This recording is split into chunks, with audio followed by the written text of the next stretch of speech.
Alright, we're on the road.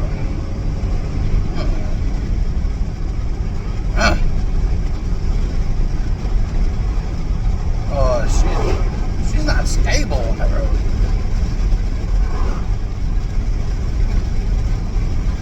Some front end work that he.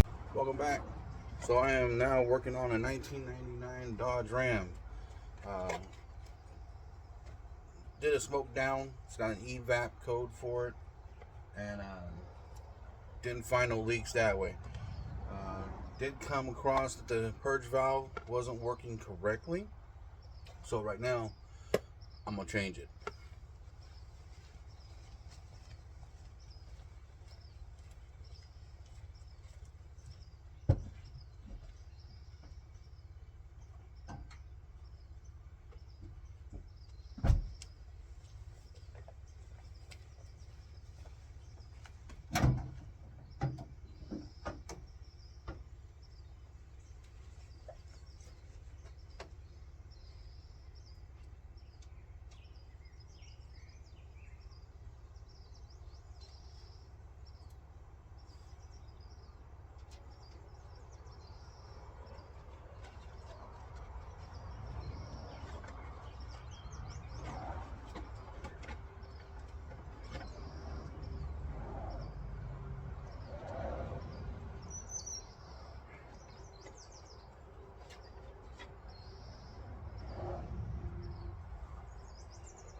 Not really seeing anything wrong with the purge valve,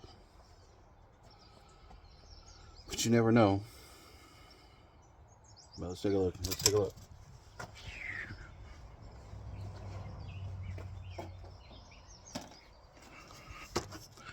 Alright. There's the purge valve. Now, you guys did miss the fact that I pulled the gas tank down. I need to look on top of it because you got oh wait, what I'm missing more boxes.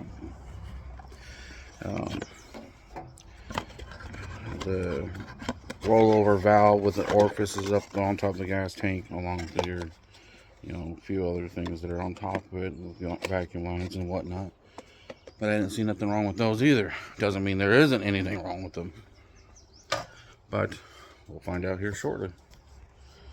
I figured out means I'm running to this hardware store to get some nuts and bolts. I'm gonna test drive this thing. She is, this is the first time I fired up since it was dropped off, and scratch that. This is like the third time I've started this thing up, and I don't remember it running quite this rough. But I cleared the codes. Let's make sure we don't have another EVAP, and no EVAP. Good to go. I'm doing this thing. I'm gonna do a live data report while we're cruising down the road, so I can see what else is going on with it. It's got a little bit of a rattle. I don't know what that rattle's from. I'm so thirsty. Grab me something to drink as well. Probably what I'm gonna do.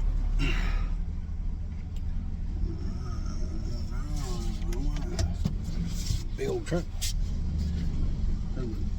See, there's that rattle again. I wonder what that rattle's from. Alright, here we go. We're on the road. Ain't no kidding. This thing kind of runs a bit rough. We'll see what it comes up with. Who opened the floodgates? Damn! Alright. See you in a bit as soon as I get on the road. Alright, we're on the road.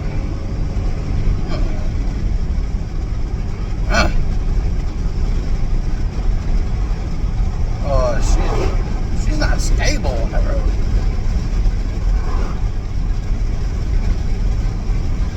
Some front end work that needs to be done. Holy moly.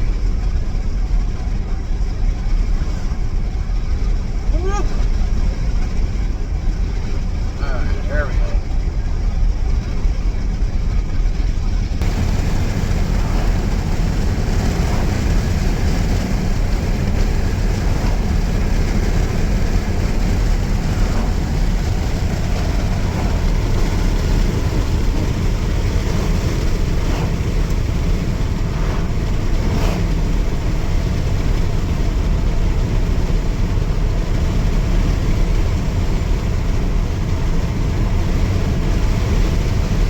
Good oil pressure. Temp is alright, battery alright. Speed's about 55. 65, I think.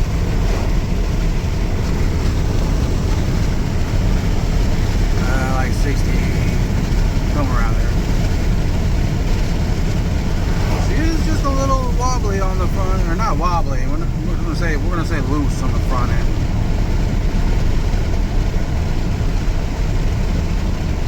A bit loose.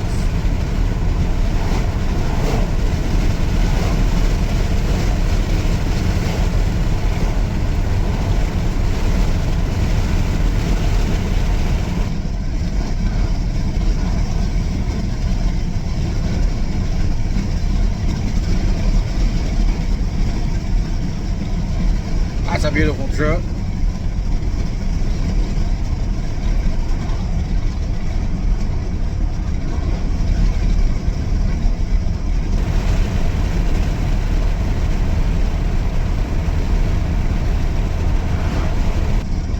Alright, I'll see you guys in a bit.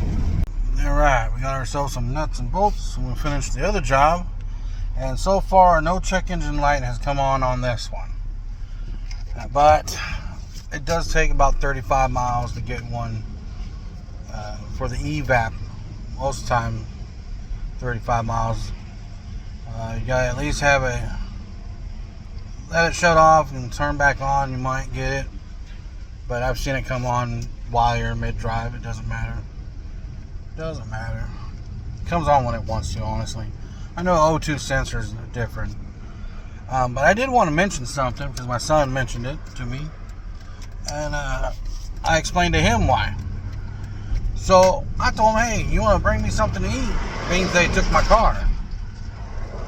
They're like, why don't you test drive the car and go get yourself something to eat? Well, long story short, my mom, back when we were little, my mom had a car that she sent to the shop. Well, one day we saw them at McDonald's or some fast food, going through the fast food. My mom got pissed.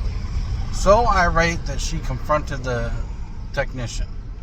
The technician said he was test driving. And she was like, why are you test driving in a fast food or someplace? Something like that. So, ever since then, I've always told myself, if I'm test driving a customer's car, and I have to go more than 5 miles, I sure in the hell am not going to go to lunch with their vehicle. Not going to do it. Not at all. So, I've initiated, I guess, for my own self, that I don't do that to my customers. Period. Well, that was a bit weird. She cut out on me and then started driving again. So she was spitting and sputtering.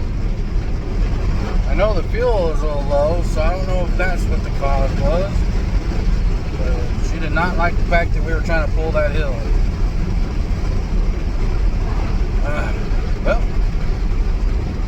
back to the shop.